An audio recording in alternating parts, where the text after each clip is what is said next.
Hello everyone, welcome to study for. दोस्तों, UP special Uttar Pradesh special के अंतर्गत हम लोग हैंड रिटन नोट्स की सीरीज चला रहे हैं। और ये सारी सीरीज जो है 2025 में आयोग द्वारा कराए गए पेपर्स के हल हैं, उत्तर प्रदेश का निचोड़ निकाल रहे हैं। तो ये इम्पोर्टेंट साबित होगा। इससे पहले 4 सेट करा दिए गए हैं, आप उनको जरूर देखें, इम्पोर्टेंट साबित होंगे। और आज का जो हमारा टॉपिक होगा, ये जिस पेपर से दिया गया वो आपका ग्राम पंचायत अधिकारी, जो 17 अप्रैल 2025 को पेपर हुआ था। क्लियर है? ये अन्य पेपरों की अपेक्षा थोड़ा डिफिकल्ट है, तो इसको हम आसान भाषा में समझेंगे। क्लियर है? याद करने वाला थोड़ा फैक्ट ज़्यादा है। और चलिए स्टार्ट करते हैं।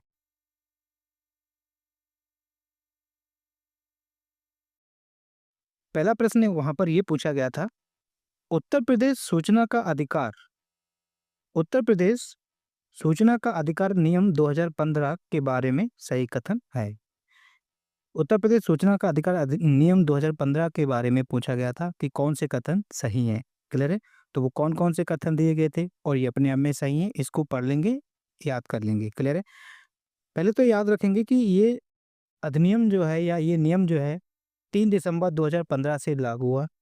इस नियम के अंतर्गत क्या क्या प्रावधान है, तो वो हम लोग देखते हैं।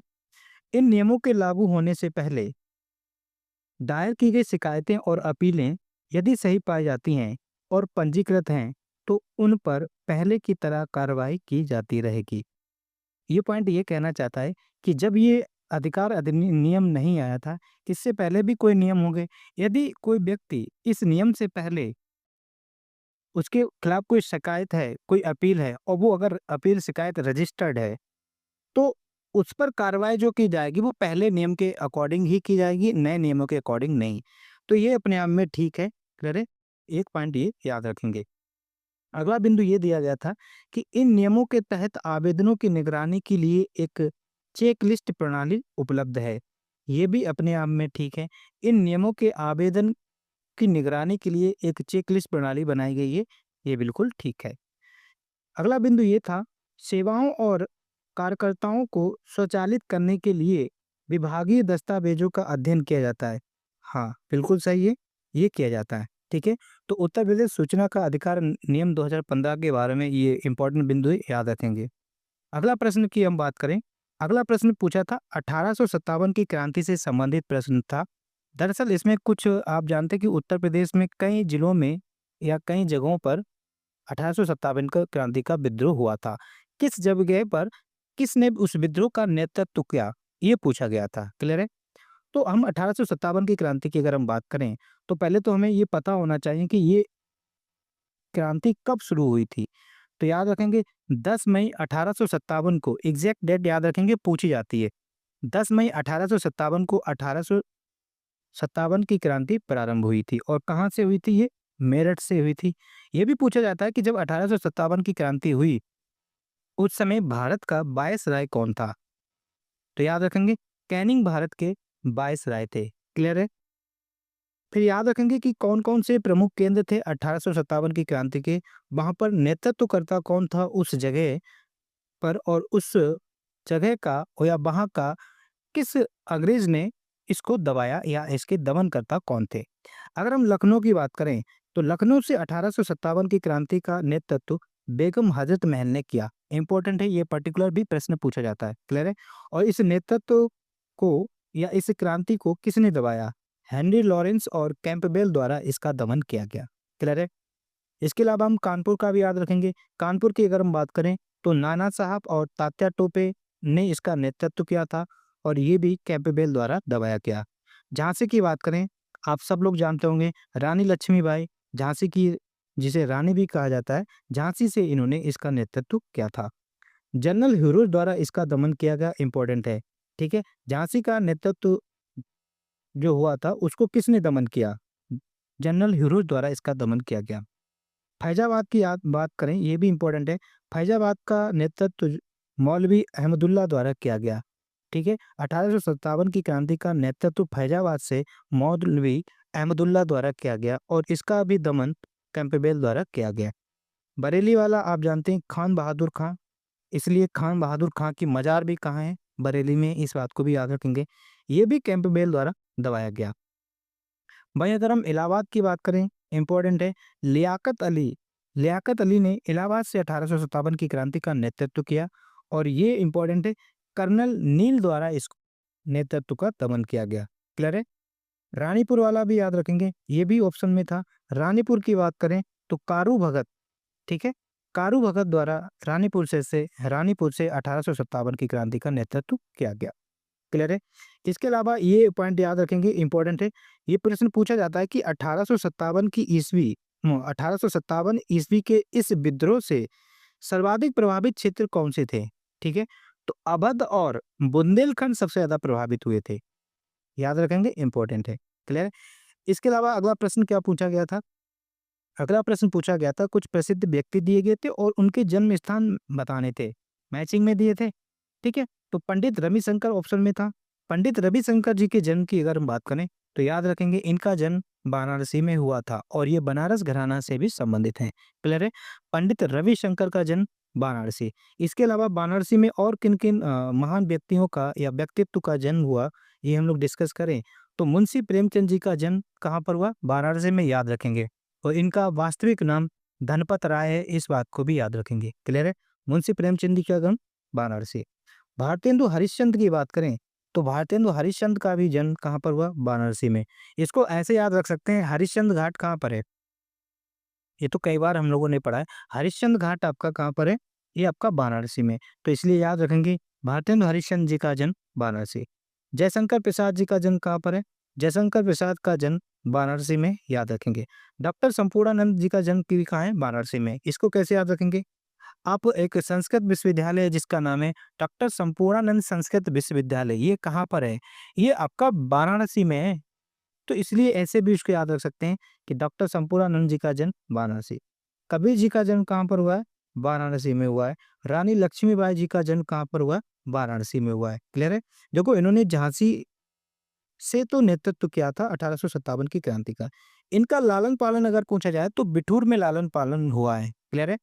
और इनका जन्म कहाँ हुआ है? वाराणसी में। इसको भी याद रख सकते हैं। रानी लक्ष्मीबाई का नाम मणिकर्णिका भी है और मणिकर्णिका घाट कहाँ है?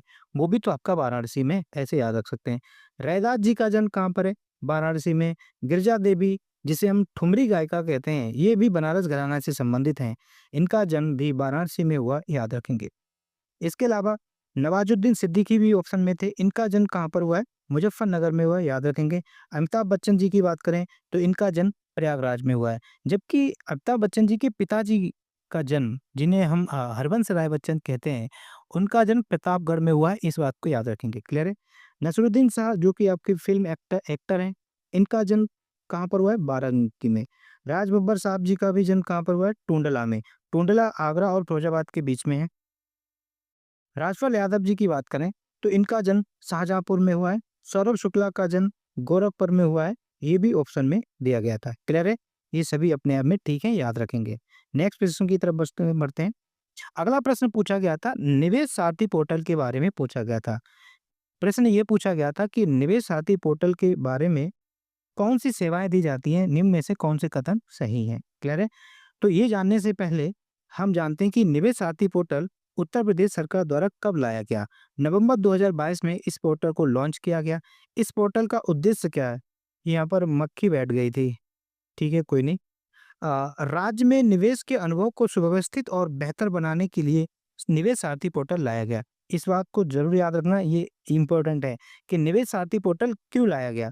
इसका उद्देश्य ये था, राज्य में निवेश के अनुभव को सुव्यवस्थित और बेहतर बनाने के लिए लाया गया था।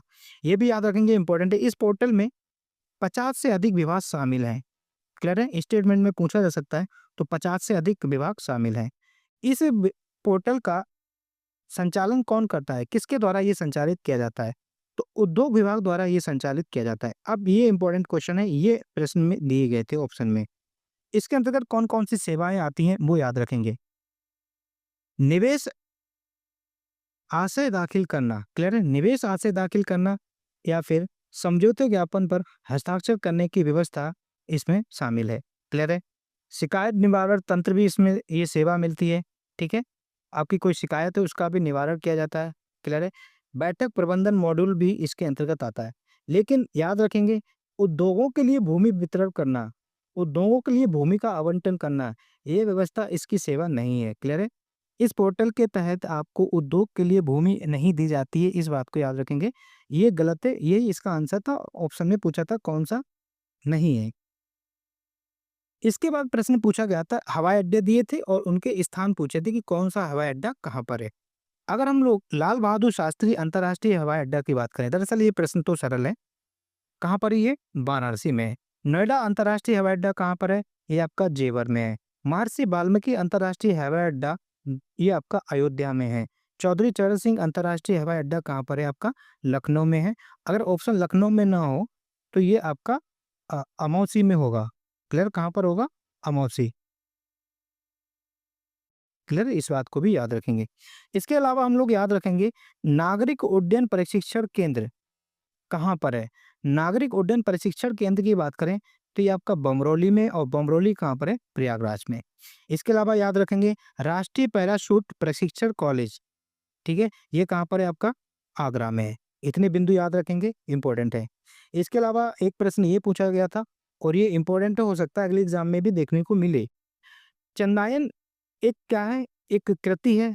ये अब ये देखो प्रश्न से भी हमें क्वेश्चन याद करने को मिलेंगे। पहले तो याद रखेंगे कि चंदायन किनकी कृति है। चंदायन जो है मुल्ला दाऊद द्वारा लिखी गई एक कृति है। ये किस भाषा में है? ये भी पूछा जा सकता है। यहाँ तो ये प्रश्न में दे दिया गया था, बट ये हमें सीखने को मिल रहा है कि चंदायन किस भाषा में? चंदायन अवधी सूफी कृति है, मुल्ला दाऊद द्वारा लिखी गई है। प्रश्न पूछा गया था कि ये किन प्रसिद्ध प्रेमियों की कहानी है? ये आपकी लोरिक और चंदा की कहानी है, इंपॉर्टेंट है। चंदायन लोरिक और चंदा की प्रेम कहानी है। चंदायन एक जमींदार की बेटी थी, जबकि लोरिक एक साधारण घर का लड़का था। क्लियर है? ये जो चंदायन है ये रोमांटिक और आध्यात्मिक कहानी है। क्लियर है? इसकी रचना 1379 ईस्वी को की गई। किनके द्वारा की गई? मुल्ला दाऊद द्वारा। चंदायन किसकी है? मुल्ला दाऊद की। आंख बंद करके भी पूछा जाए तो आप बताएंगे चंदायन का मतलब मुल्ला दाऊद, ऐसे याद रखेंगे। ये हिंदी का ज्ञात पहला सूफी प्रेम काव्य है। क्लियर? अगर आपसे ये पूछा जाए हिंदी का पहला सूफी प्रेम काव्य कौन सा है, तो आप कहेंगे चंदायन। किसने लिखी? मुल्ला दाऊद द्वारा लिखी गई। क्लियर है? ये लोरिक चंदा की कहानी का वर्णन करती है। ये भी याद रखें कि इंपॉर्टेंट प्रश्न है। अगला प्रश्न अगर हम बात करें, अगला प्रश्न पूछा गया था कि उत्तर प्रदेश सरकार की किसानों के लिए दुर्घटना मुआवजा योजना के तहत सहायता दी जाती है। किस प्रकार की सहायता दी जाती है? स्टेटमेंट में पूछा गया था। क्लियर है? पूछा गया था कि कौन सी सहायता नहीं दी जाती है, ये पूछा गया था। तो हम देखते हैं कि उत्तर प्रदेश किसानों को दुर्घटना होने पर क्या सहायता दी जाती है, ये सही सही हम लोग याद रखेंगे। क्लियर है? यदि किसी किसान की दुर्घटना में मृत्यु होने पर 5 लाख तक की सहायता दी जाती है। क्लियर है? कितनी सहायता दी जाती है? 5 लाख तक की सहायता दी जाती है। याद रखेंगे, इंपॉर्टेंट है। यदि किसी कृषक की दोनों हाथ या दोनों पैर, याद रखना, दोनों हाथ चले जाएं या दोनों पैर चले जाएं, ऐसा ना हो किसी के साथ। रुपया इतने मायने नहीं रखता है, बट ये पढ़ना हम लोगों को पड़ेगा ही। तो क्या होगा? 5 लाख तक की सहायता दी जाएगी। पॉइंट याद रखेंगे। यदि एक हाथ और एक पैर, ठीक है, दोनों एक साथ चले जाएं, मतलब या तो एक हाथ चला जाए और एक पैर चला जाए, तब भी 5 लाख तक की सहायता दी जाएगी। इस बात को याद रखेंगे। लेकिन आयोग ने क्या दिया था?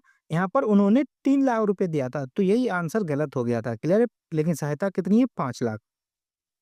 यदि एक हाथ चला जाता है या फिर एक पैर चला जाता है, तो इस विकलांगता के पर 2 से 3 लाख तक की सहायता दी जाएगी। क्लियर है? यदि 50% से अधिक, लेकिन नहीं सॉरी 25% से अधिक लेकिन 50% से कम विकलांगता है, ऐसी कोई घटना हो जाए कि वो 25% से अधिक विकलांग हो जाए लेकिन 50% से कम हो, तो उसको 1 से 2 लाख तक की सहायता दी जाएगी। कोई और नुकसान हो जाता है तो 25,000 तक का बीमा कवर दिया जाएगा। क्लियर है? इनके अलावा कुछ और घटना हो जाती, गंभीर चोट लग जाती, तो 25,000 रुपए तक का बीमा कवर दिया जाएगा। इसके अलावा हम जानेंगे कि आखिर इस दुर्घटना बीमा में कौन लोग पात्र होंगे, किनको इसका लाभ मिलेगा, सभी को मिलेगा या किन लोगों को मिलेगा, ये देखते हैं।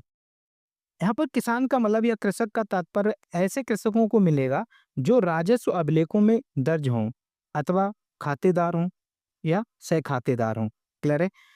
उस कृषक की वो कृषक जो इनमें दर्ज होना चाहिए, ठीक है, राजस्व अभिलेखों में दर्ज होना चाहिए, और उसकी उम्र 18 वर्ष से अधिक हो लेकिन 70 वर्ष से कम होनी चाहिए। क्लियर है? कुछ मामलों में आप केसीसी धारक भी इस योजना के पात्र हो सकते हैं। केसीसी मतलब किसान क्रेडिट कार्ड के व्यक्ति किसानों को भी इसका लाभ मिल सकता है। क्लियर है? समझ में आया होगा। अगला प्रश्न क्या पूछा गया था? अगला प्रश्न पूछा गया था कि उत्तर प्रदेश आपराधिक कानून अध्यादेश 2024 के बारे में पूछा था। क्लियर? किसके बारे में पूछा गया था? उत्तर प्रदेश आपराधिक कानून संशोधन अध्यादेश 2024। ये 1 जुलाई 2024 से लागू हुआ, इस बात को याद रखेंगे। इसके तहत क्या-क्या इंपॉर्टेंट पॉइंट बनेंगे वो याद रखने वाले हैं। याद रखेंगे हम लोग कि इस अध्यादेश के तहत यह कानून अपराधों से बच्चों के संरक्षण, जैसे हम कहते हैं पॉक्सो अधिनियम 2012 के तहत। तो पॉक्सो अधिनियम कब आया? ये कौन सा अधिनियम है? 2012। इस बात को भी याद रखेंगे, ऐसे भी प्रश्न पूछा जा सकता है। इसके तहत क्या है, यदि कोई आरोपित होने पर किसी आरोपी को अग्रिम जमानत प्राप्त करने के अयोग्य ठहराया गया है। क्लियर है? याद रखेंगे। गैर कानूनी गतिविधियां रोकथाम अधिनियम 1967। ठीक है, ये अधिनियम कौन सा है? गैर कानूनी गतिविधियां रोकथाम अधिनियम 1967 के तहत अपराधों के लिए अग्रिम जमानत को प्रतिबंधित करता है। आपको आगे जमानत नहीं मिलेगी, इसके लिए प्रतिबंधित करता है ये वाला एक्ट। इसमें ऐसे प्रावधान शामिल हैं जो उत्तर प्रदेश विधि विरुद्ध धर्म संपरिवर्तन अधिनियम 2021 के तहत मामलों के लिए अग्रिम जमानत को रोकता है। क्लियर है? ये सभी पॉइंट अपने आप में ठीक हैं, याद रखेंगे। इसके अलावा इसके अंतर्गत और कौन से अधिनियम आते हैं वो याद रखेंगे। उत्तर प्रदेश गैंगस्टर और असामाजिक गतिविधियां रोकथाम अधिनियम 1986 इसके अंतर्गत आता है। उत्तर प्रदेश गुंडा नियंत्रण अधिनियम 1970 याद रखेंगे, इंपॉर्टेंट है। ये पूछा जा सकता है कि उत्तर प्रदेश गुंडा नियंत्रण अधिनियम कब आया? 1970। ये याद रखेंगे। उत्तर प्रदेश सार्वजनिक और निजी संपत्ति क्षति वसूली अधिनियम 2020। यूपी डकैती प्रभावित क्षेत्र अधिनियम 1983, ये भी इसमें संबंधित है, याद रखेंगे। नेक्स्ट प्रश्न की बात करें। अगला प्रश्न पूछा गया था कि कौन सा संगठन, 4 संगठन दिए गए थे। पूछा गया था कि उनमें से कौन सा संगठन क्रांतिकारी रामप्रसाद बिस्मिल से संबंधित नहीं है। क्लियर है? ये पूछा था कि कौन सा संगठन रामप्रसाद बिस्मिल से शामिल नहीं है। तो याद रखेंगे, अनुशीलन समिति का संबंध रामप्रसाद बिस्मिल से नहीं है, ये इसका आंसर था। अगर हम अनुशीलन समिति की बात करें तो इसकी स्थापना 1902 में हुई।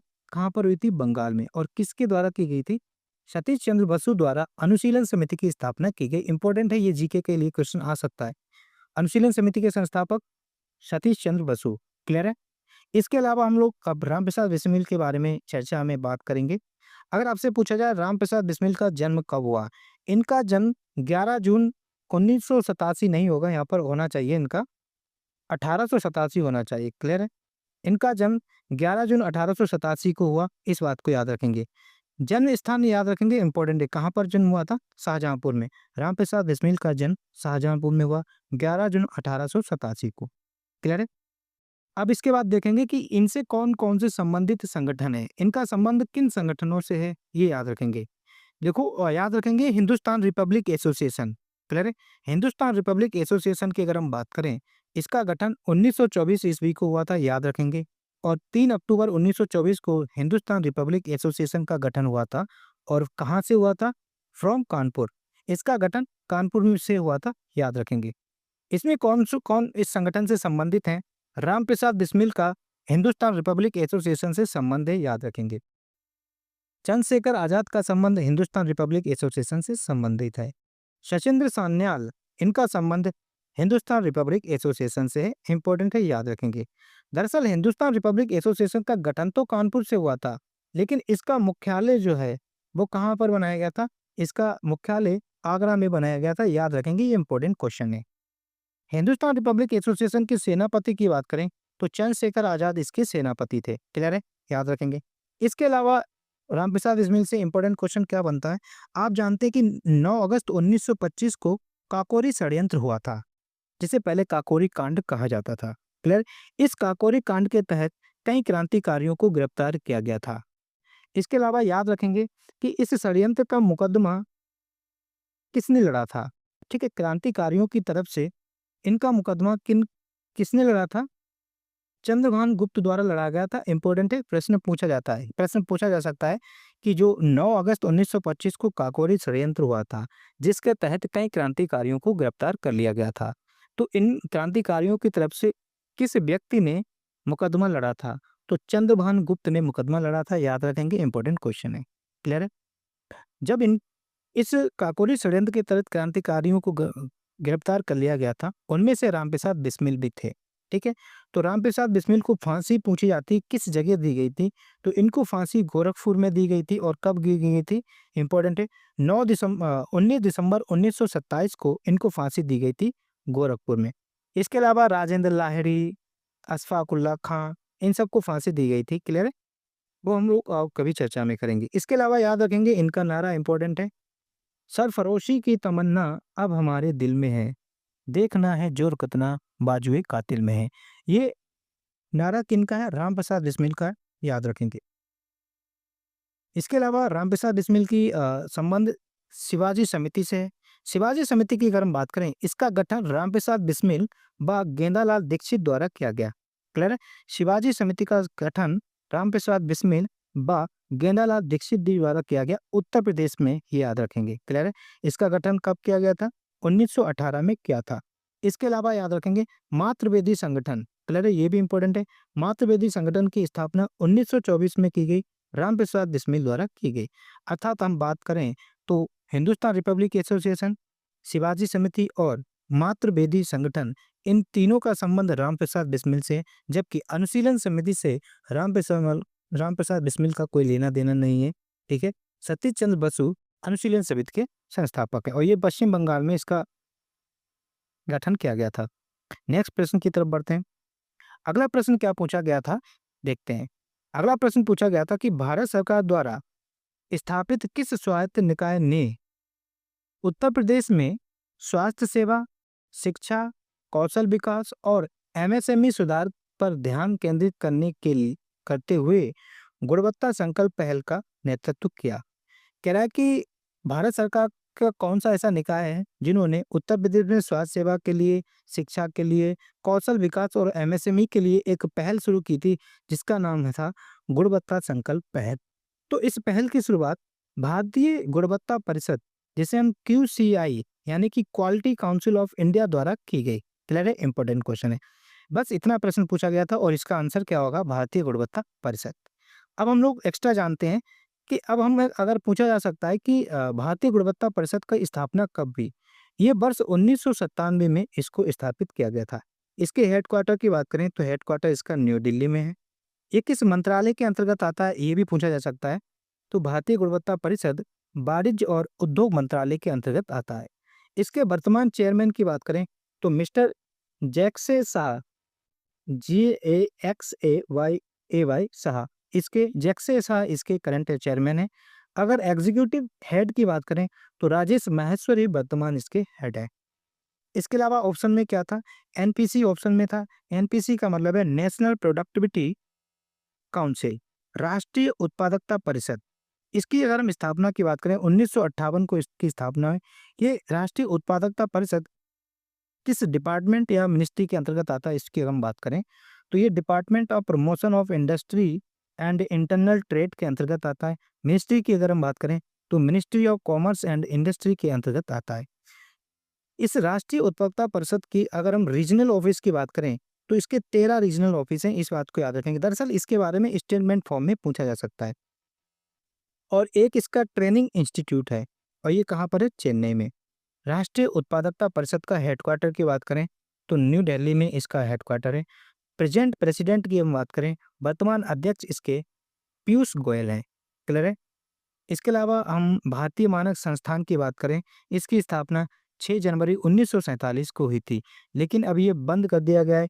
इसकी जगह भारतीय मानक ब्यूरो को लाया गया है और ये डिपार्टमेंट ऑफ कंज्यूमर अफेयर्स के अंतर्गत काम करता है। इसके अलावा प्रश्न पूछा गया था कि उत्तर प्रदेश का कौन सा नृत्य रूप बरसात के मौसम में महिलाओं द्वारा किया जाता है? क्लियर है? तो याद रखेंगे, नृत्य रूप की बात कर रहा है, बरसात के मौसम में महिलाओं द्वारा किया जाने वाला नृत्य है आपका कजरी। और ये किस जगह का नृत्य है? ये आपका मिर्जापुर का नृत्य है। क्लियर है? कहीं-कहीं ये पूर्वांचल में भी मनाया जाता है, बस मोस्टली याद रखेंगे मिर्ज़ापुर। इसके अलावा ये इम्पोर्टेंट है, इस कजरी वैसे तो कजरी लोकगीत है।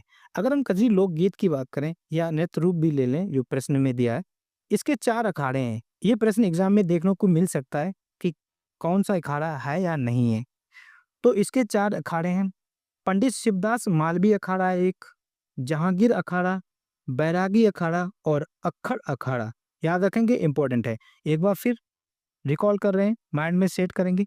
शिव शिवदास मालवीय अखाड़ा, जहांगीर अखाड़ा, बैरागी अखाड़ा और अक्खड़ अखाड़ा। इसके अलावा ऑप्शन में दिया था सोहर। सोहर किस क्षेत्र का लोकगीत है? सोहर आपका अवध क्षेत्र का लोकगीत है, याद रखेंगे। नौटंकी की बात करें, वैसे तो नौटंकी लगभग पूरे उत्तर प्रदेश में ही इसका प्रचलन है, लेकिन मेनली संबंधित है ये कानपुर और हाथरस में इसको मुख्यतः किया जाता है। क्लियर है? ये प्रश्न पूछा जा चुका है, तो याद रखेंगे कानपुर और मुख्यतः वो हाथरस। नौटंकी है क्या? ये एक लोक नाट्य है। यदि आपसे पूछा जाए भारतेंदु नाट्य अकेडमी की स्थापना कब हुई? भारतेंदु नाट्य अकेडमी की स्थापना की अगर हम बात करें 1975 को स्थापना हुई। ये है कहाँ पर? लखनऊ में। ये किस मंत्रालय के अंतर्गत आता है या विभाग के अंतर्गत की बात करें तो ये संस्कृति विभाग के अंतर्गत आता है। इसके अलावा एक ये इम्पोर्टेंट क्वेश्चन है, हमें लगा कि ये प्रश्न एग्जाम में देखने को मिल सकता है और उम्मीद करता हूँ ये देखने को मिलेगा। बनेठी, बनेठी है क्या? बनेठी के बारे में याद रखेंगे। बनेठी उत्तर प्रदेश की एक कला है। ये किस प्रकार की कला है इसकी अगर हम बात करें, इस कला का अभ्यास तलवारबाजी में निपुणता हेतु किया जाता है। तलवारबाजी में अगर आपको निपुण होना है, उसकी निपुणता लाने के लिए बनेठी नाम की अभ्यास किया जाता है। ये किस प्रकार का अभ्यास है? इसमें किस प्रकार का अभ्यास किया जाता है? इस कला में जलती हुई रस्सी या लाठी को चक्राकार घुमाया जाता है। प्रश्न यहाँ से घुमाकर पूछा जा सकता है कि किस कला में जलती हुई रस्सी या लाठी का चक्राकार घुमाया जाता है? तो आप कहेंगे बनेठी इंपॉर्टेंट है, याद रखेंगे। क्लियर है? नेक्स्ट प्रश्न की तरफ पढ़ते हैं। अगला प्रश्न रचना से दिया गया था या यूं कहें कविता से पूछा गया था कि झांसी की रानी कविता किन के द्वारा लिखी गई है? तो याद रखेंगे झांसी की रानी सुभद्रा कुमारी चौहान द्वारा लिखी गई है। क्लियर है? झांसी की रानी सुभद्रा कुमारी चौहान। अगर हम सुभद्रा कुमारी चौहान जी के बारे में बात करें तो इनका जन्म 16 अगस्त 1904 को हुआ, याद रखेंगे। जन्म स्थान जरूर याद रखेंगे। इनका जन्म प्रयागराज में हुआ था और पर्टिकुलर जगह का नाम निहालपुर प्रयागराज में हुआ था। इनकी और इम्पोर्टेंट रचनाओं की बात करें, झांसी की रानी सुभद्रा कुमारी चौहान रट लेंगे। रचना की हम बात करें तो जलियांवाला बाग, झंडे की इज्जत में, मुकुल, त्रिधारा, स्वदेश के प्रति, ये कुछ इंपॉर्टेंट इनकी रचनाएं याद रखेंगे। इसके अलावा ऑप्शन में दिया गया था महादेवी वर्मा। महादेवी वर्मा की बात करें तो इनका जन्म 26 मार्च 1907 ईस्वी को हुआ और कहाँ पर हुआ? फर्रुखाबाद में हुआ। ये एक छायावादी कवित्री हैं, इस बात को याद रखेंगे। इनकी इंपॉर्टेंट रचना है, इनके बारे में भी हाल ही में प्रश्न पूछा जा चुका है। निहार, नीरजा, दीपशिखा, यामा, रश्मि और सप्तपर्णा, ये इनकी इंपॉर्टेंट रचना है, याद रखेंगे, पूछा जाएगा। इसके अलावा निहार इनकी प्रथम काव्य कृति है जिसे 1930 में लिखा था। तो पूछा जा सकता है कि महादेवी वर्मा का प्रथम काव्य कृति कौन सी है जो 1930 में लिखी गई? तो आप बताएंगे निहार। क्लियर है? इनकी रचना यामा के लिए इन्हें 1982 में 18वां ज्ञानपीठ पुरस्कार मिला है और इस प्रकार ये प्रथम महिला हिंदी साहित्यकार बन गई जिन्हें ज्ञानपीठ पुरस्कार मिला। क्लियर है? इसके अलावा ऑप्शन में सरोजिनी नायडू भी था। सरोजिनी नायडू की अगर हम बात करें, इनका जन्म 13 फरवरी 1897 79 को हुआ। स्थान की अगर हम बात करें हैदराबाद में। इनकी डेथ 2 मार्च 1949 को हुई। ये उत्तर प्रदेश और भारत की पहली महिला राज्यपाल हैं। ये राज्यपाल कब बनी? ये राज्यपाल 15 अगस्त 1947 को बनी और 9 मार्च 1949 तक रहीं। इसके अलावा याद रखेंगे इम्पोर्टेंट है, इनको भारत कोकिला भी कहा जाता है। क्लियर है? तो भारत कोकिला के नाम से किन्हें जाना जाता है? सरोजिनी को जाना जाता है, जिसे हम नाइटिंगेल ऑफ इंडिया कहा जाता है। क्लियर है? इनकी इंपॉर्टेंट बुक हैं, ये 2 बुक याद रखेंगे। द गोल्डन थ्रेशोल्ड इनकी इंपॉर्टेंट बुक है। मोस्ट इंपॉर्टेंट इनकी बुक है जो एग्जाम में पूछी जाती है, सॉन्ग्स ऑफ इंडिया। ठीक है? सॉन्ग्स ऑफ इंडिया नामक पुस्तक सरोजिनी नायडू की है, याद रखेंगे। दरअसल इंडियन नेशनल कांग्रेस के उत्तर प्रदेश में टोटल कितने सेशन हुए, ये भी प्रश्न पूछा जाता है, तो याद रखेंगे इंडियन नेशनल कांग्रेस के उत्तर प्रदेश में टोटल 9 सेशन हुए थे। क्लियर है? जिनमें से एक सेशन 1925 वाला कहाँ पर हुआ था? कानपुर में, और इस कानपुर की अध्यक्षता सरोजिनी नायडू द्वारा की गई। ये बात याद रखेंगे। और इस प्रकार भारत की पहली या यूँ कहें प्रथम भारतीय महिला, फर्स्ट इंडियन फीमेल बन गई इंडियन नेशनल कांग्रेस की अध्यक्ष बनने वाली। अगर आपसे ओवरऑल पूछा जाए कि इंडियन नेशनल कांग्रेस की पहली महिला कौन है? तो आप बताएँगे सरोजिनी नहीं, एनी बेसेंट। क्लियर है? नेक्स्ट प्रश्न क्या पूछा गया था? अगला प्रश्न ये भी पूछा गया था और ये इम्पोर्टेंट है, ये भी 2 बार ऐसा प्रश्न आ चुका है। प्रश्न ये पूछा गया था कि शामली जिला बनने से पहले, जब शामली जिला नहीं बना था, उससे पहले शामली किस जिले की तहसील थी? और जब इसे जिले के रूप में मान्यता मिली, तो इसका प्रारंभिक नाम क्या था? प्रश्न समझ में आ गया होगा, इसको सिंपल करते हैं। दरअसल यहाँ पर ये पूछा गया है कि शामली पहले जिला नहीं था, ठीक? जब ये जिला नहीं था, तो ये किस जिले की तहसील थी? ये बात पूछी गई है। दूसरा प्रश्न इसी में ये पूछ दिया गया, जब शामली को जिला बना दिया गया, तो ये पहले किस नाम से जिला बना था? ये पूछा है। याद रखेंगे, जब ये जिला नहीं था, तो ये मुजफ्फरनगर की एक तहसील थी, इम्पोर्टेंट है। जब ये इसे जिला बनाया गया, तो इसको प्रबुद्ध नगर नाम से जिला बनाया गया था। ये इसका आंसर था। अब हम लोग चर्चा में लेते हैं शामली को। क्लियर? और क्या इंपॉर्टेंट पॉइंट बन सकते हैं? शामली की अगर हम बात करें, तो शामली पहले हम यहाँ देख लेते हैं, ये हमने मैप बनाया है। शामली की किस-किस जिलों से सीमा साझा करता है, ये पूछा जाता है। आजकल ये पैटर्न देखने को मिल रहा है। शामली की अगर हम बात करें, तो शामली के उत्तर में कौन-सा जिला है? सहारनपुर। ये भी याद रखेंगे, उत्तर में है, दक्षिण में, क्योंकि ये डायरेक्शन भी पूछा जा रहे हैं। भाई अगर हम पूर्व की बात करें, तो शामली के पूरब में मुजफ्फरनगर है। शामली के दक्षिण में आपका बागपत है। तो शामली कितने जिलों के साथ सीमा साझा करता है? शामली 3 जिलों के साथ सीमा साझा करता है, सहारनपुर, मुजफ्फरनगर और बागपत। आपने मैप में भी देख लिया। इसके अलावा पूछा जाता है कि शामली किस राज्य से सीमा साझा करता है, या शामली कितने राज्यों से सीमा साझा करता है? शामली मात्र एक राज्य से सीमा साझा करता है, और वो है आपका हरियाणा। इंपॉर्टेंट है। ये भी प्रश्न पूछा जा चुका है अभी इसी साल। तो शामली किस राज्य से साथ सीमा साझा करता है? हरियाणा से साथ सीमा साझा करता है। क्लियर है? अब देखेंगे कि शामली जिला कब बना, इसका गठन कब हुआ? तो शामली जिले के रूप में 28 सितंबर 2011 को शामली जिले के रूप में बना, और ये जब जिला बना था, तब इसका शामली नाम नहीं रखा गया था। ये प्रबुद्ध नगर नाम से इसका गठन हुआ था। इसके अलावा पूछा जाएगा कि शामली किस जिले से अलग होकर बना? तो शामली को मुजफ्फरनगर से अलग होकर प्रबुद्ध नगर नाम से एक जिला बनाया गया था। फिर जुलाई 2012 में शामली नाम कर दिया गया, प्रबुद्ध नगर का नाम शामली कर दिया गया। कब? जुलाई 2012 में। क्लियर है? इसके वाला याद रखेंगे, शामली किस मंडल के अंतर्गत आता है? मंडल के भी प्रश्न पूछे जाते हैं। शामली सहारनपुर मंडल के अंतर्गत आता है, याद रखेंगे, इंपॉर्टेंट है। उत्तर प्रदेश का सबसे पश्चिमी जिला कौन सा है? शामली है, इस बात को याद रखेंगे। इसके अलावा पूछा जाएगा सबसे उत्तरी जिला सहारनपुर, दक्षिणी जिला सोनभद्र, पूर्वी जिला आपका बलिया। क्लियर है? याद रखेंगे। यहाँ पर ये भी पॉइंट याद रखेंगे, करंट का क्वेश्चन है, बन सकता है प्रश्न में, एग्जाम में। उत्तर प्रदेश का पहला निजी टेक्सटाइल पार्क कहाँ पर स्थापित किया जाएगा? उत्तर प्रदेश का पहला निजी टेक्सटाइल पार्क आपका शामली में स्थापित किया जाएगा, इस बात को भी याद रखेंगे। दरअसल कुछ और एक्स्ट्रा अगर हम पॉइंट की बात करें, यहाँ पर ऐसा पूछा जा सकता है, इससे मिलता-जुलता प्रश्न भी पूछा जा सकता है। दरअसल क्या था दोस्तों, 28 सितंबर 2011 को 3 नए जिले सृजित किए गए थे। क्लियर है? एक साथ 3 जिले बनाए गए थे मायावती जी द्वारा। क्लियर है? पहला जिला एक बना था आपका पंचशील। पंचशील नगर बना था। अब वर्तमान में इसका नाम क्या है? हापुड़। तो पूछा जा सकता है हापुड़ का पहले नाम क्या था? पंचशील नगर नाम से इसका गठन हुआ था। और हापुड़ किस से अलग होकर बना है? गाजियाबाद से अलग होकर बना है, याद रखेंगे। एक बार फिर, हापुड़ पहले हापुड़ नहीं था। हापुड़ जिले का गठन पंचशील नगर नाम से हुआ था। अब इसका नाम हापुड़ है, और हापुड़ गाजियाबाद से अलग होकर बना था। क्लियर है? दूसरा पॉइंट याद रखेंगे, भीमनगर की हम बात करेंगे। भीमनगर का वर्तमान नाम संभल। संभल डिस्ट्रिक्ट पहले किस नाम से गठन हुआ था? इसका भीमनगर नाम से हुआ था, और ये मुरादाबाद और बदायूं से अलग होकर बनाया गया है। इंपॉर्टेंट है। संभल का गठन मुरादाबाद और बदायूं क्षेत्र को मिलाकर बनाया गया है। इसका गठन भीमनगर नाम से हुआ था, और एक आपका प्रबुद्ध नगर, शामली और मुजफ्फरनगर। इसके अलावा कुछ पॉइंट और याद रखेंगे। संत रविदास नगर की अगर हम बात करें, इसका वर्तमान नाम क्या है? भदोही। कासगंज का निर्माण 2008 में हुआ था। ये किस नाम से हुआ था? कासगंज का पहले नाम जिस नाम से गठन हुआ था, काशीराम नगर था। क्लियर है?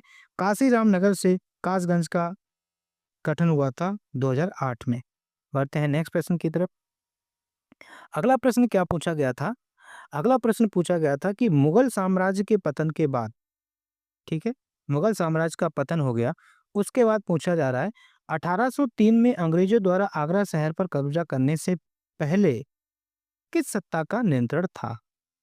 तो मराठाओं का नियंत्रण था। क्लियर है? इंपॉर्टेंट है, मराठाओं का नियंत्रण था। अगर हम मराठाओं की बात करें तो फिर मराठाओं को किसने हराया ताकि अंग्रेजों ने आगरा कब्जा लिया? तो पराजित ये हुए थे 1803 में। किसने हराया था? लॉर्ड लेक द्वारा किया गया था। क्लियर है? लॉर्ड लेक इंपॉर्टेंट है। लॉर्ड लेक ने मराठाओं को पराजित किया और उन्होंने आगरा को कब्जा में ले लिया। अब हम लोग कुछ इंपॉर्टेंट पॉइंट आगरा के बारे में जानते हैं। आगरा की अगर हम बात करें तो आप जानते हैं कि आगरा की स्थापना सिकंदर लोदी द्वारा 1504 ईस्वी में की गई। क्लियर है? आगरा, ये भी प्रश्न पूछा जा सकता है कि मुगल काल में शिक्षा का प्रमुख केंद्र क्या था? मुगल काल में शिक्षा का प्रमुख केंद्र आगरा था, इस बात को याद रखेंगे। न्याय की जंजीर कहाँ पर लगाई गई थी? न्याय की जंजीर जहांगीर द्वारा लगाई गई थी। कहाँ पर? आगरा में। क्लियर है? जिनको न्याय चाहिए वो न्याय का घंटा दबाए, मतलब बजाए जाकर। तो इसके अलावा याद रखेंगे 1836 से लेकर 1858 तक संयुक्त प्रांत की राजधानी रही क्या आपकी? आगरा। इंपॉर्टेंट है। वैसे तो आगरा में आप काफ़ी कुछ जानते होंगे, कहाँ ताजमहल, फतेहपुर सीकरी और लाल किला ये वगैरह, बट ये याद रखेंगे एतमाउद्दौला का मकबरा। एतमाउद्दौला का मकबरा कहाँ है? ये आपका आगरा में है, याद रखेंगे, भूलना नहीं है। ये श्वेत संगमरमर से निर्मित है, ये भी याद रखेंगे। इसका निर्माण इनकी बेटी नूरजहां द्वारा कराया गया। इंपॉर्टेंट है, एतमाउद्दौला का निर्माण किसने कराया? नूरजहां द्वारा कराया गया। ये किस शैली में निर्मित है? ये भी याद रखेंगे। ये पित्रादुरा शैली में निर्मित है। कैसे याद रखेंगे? एतमाउद्दौला नूरजहां के पिता हैं, तो इसलिए ये पित्रादुरा शैली में निर्मित है। इसके अलावा आगरा में याद रखेंगे कैलाश मेला कहाँ लगता है? आगरा में। इंपॉर्टेंट है। बटेश्वर मेला आगरा, गढ़गौर मेला आगरा। सुलेकुल महोत्सव जो हिंदू मुस्लिम एकता का महोत्सव है, सुलेकुल आपका आगरा। कीर्तनताल आगरा, सुरसरोवर झील आगरा। सुरसरोवर झील की अगर हम बात करें तो ये 21/8/2020 को इसको रामसर साइट आर्द्रभूमि में इसको शामिल किया गया है। कन्हैयालाल माणिकलाल केंद्रीय हिंदी संस्थान कहाँ है? आपका आगरा में, याद रखेंगे। राष्ट्रीय हिंदी संग्रहालय आगरा, इंपॉर्टेंट है। केंद्रीय हिंदी शिक्षण मंडल आगरा। राज्य चर्म विकास एवं विपणन निगम लिमिटेड आपका कहाँ है? आगरा में। इसकी स्थापना 12 फरवरी 1976 को 74 को हुई थी, कंपनी एक्ट 1956 के तहत। वन डिस्ट्रिक्ट वन प्रोडक्ट की अगर हम बात करें तो चमड़े के उत्पाद यहाँ के वन डिस्ट्रिक्ट वन प्रोडक्ट हैं। लेदर पार्क कहाँ पर है? इंपॉर्टेंट है, आगरा में। जबकि मेगा लेदर पार्क की बात करें तो ये कानपुर में। थीम पार्क कहाँ पर है? आपका आगरा में। इसके अलावा आगरा एक मंडल है। आगरा मंडल के अंतर्गत 4 जिले आते हैं। आगरा, मथुरा, फिरोजाबाद और मैनपुरी आगरा मंडल के अंतर्गत आते हैं। आगरा की सीमा कितने जिलों से लगती है? ये पूछा जा सकता है। आगरा 4 जिलों से साथ सीमा साझा करता है, जिनमें आपका मथुरा, हाथरस, इटावा और फिरोजाबाद इंपॉर्टेंट है। आगरा कितने राज्यों के साथ सीमा साझा करता है? ये भी प्रश्न पूछा जाए तो आप कहेंगे आगरा 2 राज्यों के साथ सीमा साझा करता है, जिसमें से आपका राजस्थान और मध्य प्रदेश। सबसे ज़्यादा उत्तर प्रदेश के जिले 11 मध्य प्रदेश के साथ सीमा साझा करते हैं, इस बात को भी याद रखेंगे। नेशनल पैराशूट ट्रेनिंग सेंटर कहाँ है? ये आपका आगरा में। सेंट्रल लेप्रोसी इंस्टीट्यूट कहाँ है? ये आपका आगरा में। आगरा में कुछ इंपॉर्टेंट जन्म हुए हैं, याद रखेंगे। सलीम चिश्ती का जन्म कहाँ हुआ है? आगरा में हुआ है, याद रखेंगे। शेख फैजी का जन्म आगरा में हुआ है। अबुल फजल का जन्म आगरा में हुआ है। कुछ करंट के प्रश्न याद रखेंगे जो एग्जाम ओरिएंटेड है। अगर हम बात करें राष्ट्र दुर्गादास राठौर, राष्ट्रवीर दुर्गादास राठौर की अष्टधातु से निर्मित 15 फीट ऊंची प्रतिमा का अनावरण योगी आदित्यनाथ द्वारा किया गया था। कहाँ पर? आगरा में। याद रखेंगे, पूछा जा सकता है कि दुर्गादास राठौर की मूर्ति कहाँ पर लगाई गई है और ये कितनी ऊंची है? 15 फीट ऊंची है। आगरा में इसका उद्घाटन किया था या अनावरण किया था? योगी जी ने। इसके अलावा भीष्म क्यूब याद रखेंगे। ये भीष्म क्यूब है क्या? ये एक आपका पोर्टेबल हॉस्पिटल है, पोर्टेबल अस्पताल है, ठीक है, स्वदेशी मोबाइल अस्पताल। जिसका परीक्षण किया गया था आगरा में 25 मई 2024 को। ठीक है, ये भारतीय वायुसेना द्वारा किया गया था, याद रखेंगे। आगरा में एक जगह है जिसका नाम है सिंगना कृषि फार्म हाउस। ठीक है, सिंगना कृषि फार्म हाउस है। इस पर यहाँ पर क्या हुआ, अंतर्राष्ट्रीय आलू केंद्र का क्षेत्रीय शाखा खोली जाएगी। क्लियर है? सिंगना कृषि फार्म हाउस पर अंतर्राष्ट्रीय आलू की क्षेत्रीय शाला खोली जाएगी। इंपॉर्टेंट है, याद रखेंगे। कहाँ पर खोली जाएगी? आगरा में। और किस जगह? सिंगना कृषि फार्म पर। अंतर्राष्ट्रीय आलू केंद्र का हेडक्वार्टर का है लीमा, जो कि पेरू की राजधानी है। बढ़ते हैं नेक्स्ट प्रश्न की तरफ। अगला प्रश्न उत्तर प्रदेश राज्य पिछड़ा वर्ग आयोग के बारे में पूछा गया था। क्लियर है? अधिनियम के लिए एक संशोधन का सटीक वर्णन है। क्लियर है? तो इसका आंसर क्या था? 2014 के संशोधन अधिनियम में क्या किया गया था? एक अध्यक्ष, 2 उपाध्यक्ष और 25 सदस्यों के पद प्रस्तावित किए गए थे। ये बिल्कुल अपने आप में ठीक है। क्लियर है? जब ये संशोधन हुआ, उत्तर प्रदेश पिछड़ा वर्ग राज्य आयोग अधिनियम 2014 की बात करें, तो इस अधिनियम में संशोधन हुआ तो यहाँ पर एक अध्यक्ष, 2 उपाध्यक्ष और 25 सदस्यों के पद प्रस्तावित किए गए थे। क्लियर है? इसके अलावा अगर हम उत्तर प्रदेश राज्य पिछड़ा वर्ग आयोग की बात करें, तो इसकी स्थापना कब हुई? मार्च 1993 में इसकी स्थापना हुई। अध्यक्ष को राज्य मंत्री का दर्जा प्राप्त होता है। ठीक है, याद रखेंगे। इसके वर्तमान अध्यक्ष कौन है? राजेश वर्मा इसके वर्तमान अध्यक्ष हैं। उत्तर प्रदेश राज्य पिछड़ा वर्ग के प्रथम अध्यक्ष के बारे में कोई जानकारी नहीं हम जुटा पाए, तो अगर आपको पता हो तो कमेंट करके जरूर बताएं। और ये है कहाँ पर?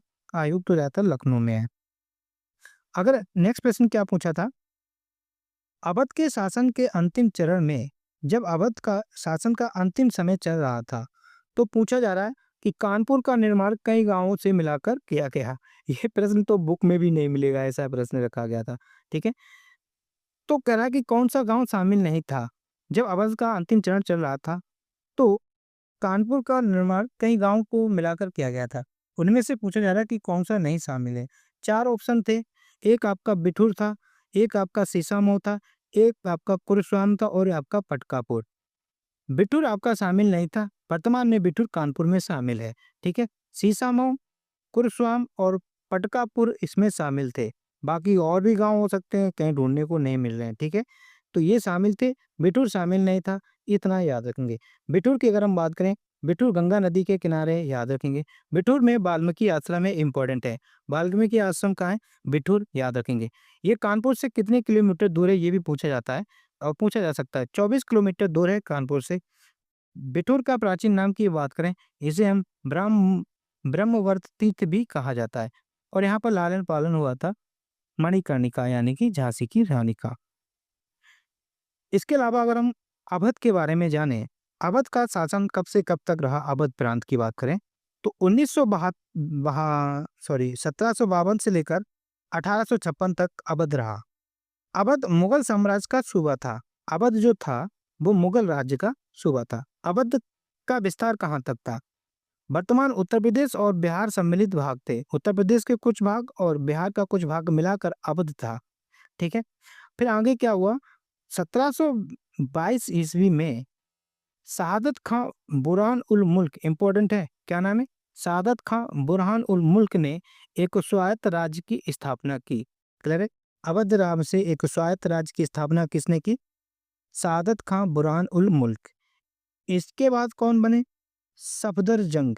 ठीक है, सफदरजंग इनके भतीजा और इनका दामाद था। ये इनके शासक बने। ये क्रम पूछा जा सकता है, अवध के शासक कौन कौन थे। फिर सफदरजंग के बाद बने शुजाउद्दौला। शुजाउद्दौला के बाद बने आपके आसफउद्दौला। ठीक है, आसफउद्दौला से इंपॉर्टेंट पॉइंट क्या बनता है? ये आपके अवध की राजधानी फैजाबाद, पहले अवध की राजधानी फैजाबाद थी, इन्होंने शिफ्ट कर दी लखनऊ। तो अवध से राजधानी फैजाबाद से लखनऊ किसने शिफ्ट की? आसफउद्दौला ने की, याद रखेंगे। फिर कुछ और इंपॉर्टेंट बात करें, हम बात करेंगे सादत खान की। सादत खान की बात करें, ये अवध के 7वें शासक थे। इन्होंने अवध के राजा की उपाधि धारण की। इंपॉर्टेंट है, अवध के ज्यादातर नवाब होते हैं, ठीक है, लेकिन अवध के राजा की उपाधि किसने धारण की? सादत खान ने की, याद रखेंगे। अवध का अंतिम शासक, अवध का अंतिम शासक कौन था? बाजित अली शाह था। इंपॉर्टेंट है, याद रखेंगे। क्लियर है? 1856 ईस्वी में लॉर्ड डलहौजी ने अवध को ब्रिटिश शासन के अधीन कर लिया था। क्लियर है? इसके अलावा अगला प्रश्न पूछा गया था, इतना मात्र कि नक्कटैया मेला कहाँ लगता है? कई बार हमने बताया कि नक्कटैया मेला आपका वाराणसी में लगता है।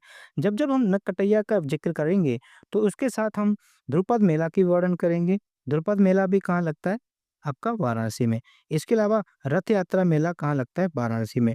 भारतीय ललित कला परिषद कहाँ पर है? ये आपकी वाराणसी में। मदन मोहन मालवीय, ट्रिपल एम का मतलब है मदन मोहन मालवीय कैंसर संस्थान कहाँ पर है? वाराणसी में। राज हिंदी संस्थान 1968 कहाँ पर है? वाराणसी में। काशी विद्यापीठ कहाँ है? वाराणसी में। रुद्राक्ष कन्वेंशन सेंटर वाराणसी में। बाकी वाराणसी में इससे पहले बहुत सारी जानकारी हमने बताई है, पढ़ा है, याद हो गया होगा और ये यहाँ पर शॉर्ट में निपटा लेते हैं। वाराणसी आपका एक मंडल है। वाराणसी मंडल के अंतर्गत कितने जिले आते हैं? 4 जिले आते हैं। कौन-कौन से आते हैं? वाराणसी आता है, जौनपुर वाराणसी मंडल के अंतर्गत आता है। जौनपुर जिसे हम सिराज हिंद कहा जाता है। अटाला मस्जिद कहाँ है? जौनपुर में और झजरी मस्जिद जौनपुर में, इस बात को भी याद रखेंगे। गाजीपुर का किस मंडल के अंतर्गत आता है? गाजीपुर वाराणसी के अंतर्गत आता है। अगर हम गाजीपुर की बात करें तो 2 इंपॉर्टेंट क्वेश्चन बनते हैं। यहाँ पर किस वायसराय की समाधि है ये पूछा जाए तो कॉर्नवालिस की समाधि है। पूछा जाएगा उत्तर प्रदेश की एकमात्र अफ़ीम फैक्ट्री कहाँ पर है? तो आपकी गाजीपुर में है। क्लियर है? चंदौली कहाँ किस मंडल के अंतर्गत आता है? आपके वाराणसी मंडल के अंतर्गत आता है। चंदौली की अगर हम बात करें तो चंद्रप्रभा वन्यजीव अभयारण्य कहाँ पर है? चंदौली में है। ये चंद्रप्रभा वन्यजीव अभयारण्य उत्तर प्रदेश का पहला वन्यजीव अभयारण्य या सबसे प्राचीन वन्यजीव अभयारण्य है। क्लियर है? अगर हम वाराणसी की सीमा की बात करें तो वाराणसी 5 जिलों के साथ सीमा साझा करता है। इनमें से आपका जौनपुर, गाजीपुर, चंदौली, भदोही और मिर्जापुर याद रखेंगे। भारत कला भवन आपको कहाँ देखने को मिलेगा? भारत कला भवन वाराणसी। भोजपुरी भवन वाराणसी। विश्वनाथ मंदिर, मार्कंडेय मंदिर, भारत माता मंदिर और काल भैरव मंदिर कहाँ देखने को मिलेंगे? वाराणसी में मिलेंगे। इसके अलावा एक और मंदिर यहाँ पर पूछा जाता है, अन्नपूर्णा मंदिर आपका वाराणसी में देखने को मिलेगा। घाट की अगर हम बात करें, अस्सी घाट, मणिकर्णिका घाट, अ, अस्सी घाट दोबारा हो गया, राजसी घाट, ठीक है? एक आपका यहाँ पर हरिश्चंद्र घाट होना चाहिए। क्लियर है? हरिश्चंद्र घाट कहाँ पर है? आपका वाराणसी में। कछुआ वन्यजीव अभयारण्य वाराणसी। भारतीय सब्जी अनुसंधान संस्थान वाराणसी। भारतीय हथकरघा अनुसंधान संस्थान, तकनीकी अनुसंधान संस्थान, वो भी वाराणसी में, याद रखेंगे, यहाँ पर नहीं लिखा हुआ है। सरस्वती भवन पुस्तकालय 1974 में बना था और ये डॉक्टर संपूर्णानंद संस्कृत विश्वविद्यालय में स्थापित है। क्लियर है? बढ़ते हैं नेक्स्ट प्रश्न की तरफ। अगला प्रश्न पूछा था मात्र कि व्यक्तिगत सिद्धांत किन के द्वारा लाया गया था, जिसे हम हड़प नीति भी कहते हैं। तो ये डलहौजी द्वारा लाया गया था। इसके बाद याद रखेंगे इस नीति का पहला शिकार किसे बनाया गया था? तो हड़प नीति के तहत सबसे पहले सतारा को हड़पा गया था या कब्जे में लिया गया था। और सतारा को कब? 1848 को। क्लियर है? अगला प्रश्न ये पूछा गया था, रानी लक्ष्मीबाई पुरस्कार योजना के बारे में पूछा गया था, क्या क्या इसके लिए सही कथन है? तो याद रखेंगे रानी लक्ष्मीबाई पुरस्कार योजना के बारे में, यह पुरस्कार विशेष रूप से उन महिला खिलाड़ियों के लिए है जो उत्तर प्रदेश की मूल निवासी हैं। क्लियर? उनको दिया जाता है। इस पुरस्कार में प्राप्तकर्ता को 3,11,000 रुपये नगद दिया जाता है, एक प्रशस्ति पत्र दिया जाता है और रानी लक्ष्मीबाई की कांस्य प्रतिमा और एक स्क्रॉल मिलता है। यह पुरस्कार वुशु सहित 31 खेल विधाओं में प्रदान किया जाता है। कितनी खेल विधाओं में प्रदान किया जाता है? 31। इसके अलावा याद रखेंगे उत्तर प्रदेश के सर्वोच्च खेल पुरस्कार की हम बात करें तो पुरुषों का सबसे सर्वोच्च खेल पुरस्कार है आपका लक्ष्मण पुरस्कार और वहीं महिलाओं का है रानी लक्ष्मीबाई पुरस्कार। सेम बेनिफिट इसमें मिलते हैं जो ऊपर दिए गए थे, क्लियर, पुरुषों के लिए भी। और 20वां प्रश्न, अंतिम प्रश्न क्या पूछा था? आत्मनिर्भर भारत रोजगार योजना ABRY के तहत पात्रता मानदंड पूछा गया था। क्लियर है? तो याद रखेंगे, इंपॉर्टेंट है। कर्मचारी को 1 अक्टूबर 2020 से पहले EPFO के साथ पंजीकृत किसी भी प्रतिष्ठान में नियोजित नहीं होना चाहिए। EPFO का मतलब क्या है? Employees provident fund organisation. Clear है? दूसरा बिंदु याद रखेंगे, कर्मचारी को 15,000 रुपये से कम मासिक वेतन मिलना चाहिए। कर्मचारी के पास 1 अक्टूबर 2020 से पहले यूनिवर्सल अकाउंट नंबर यानी कि UAN नहीं होना चाहिए। ये उपरोक्त सभी पॉइंट क्या हैं? ये अपने आप में सही हैं ABRY के दृष्टिकोण से। जबकि एक ऑप्शन में दिया था कर्मचारी को 1 अक्टूबर 2020 से पहले ईपीएफ योजना में योगदान देना चाहिए। ये नहीं सही था, ठीक है? हमें गलत भी पता होना चाहिए कि क्या है, ये पॉइंट गलत था। अगर हम एबीआरवाई की बात करें, ये कब लॉन्च हुआ? 1 अक्टूबर 2020 को लॉन्च हुआ। तो दोस्तों उम्मीद करता हूँ ये वीडियो का पेपर पूछा गया था, आप देख सकते हैं किस तरह से पेपर आया था। तो उम्मीद करता हूँ ये सेशन आपको समझ में आया होगा, रिवीजन करने में आसानी होगी, इसको बार-बार देखें और अगर आपको सेशन अच्छा लगा हो तो लाइक करें, चैनल में नए हैं तो चैनल को सब्सक्राइब करें और आपको इसी तरह से हमारे द्वारा लगभग इस साल जितने भी पूछे गए पेपर हैं, सब करा देंगे 15-20 तारीख तक हो जाएँगे। क्लियर है? सो थैंक यू दोस्तों, जय हिंद।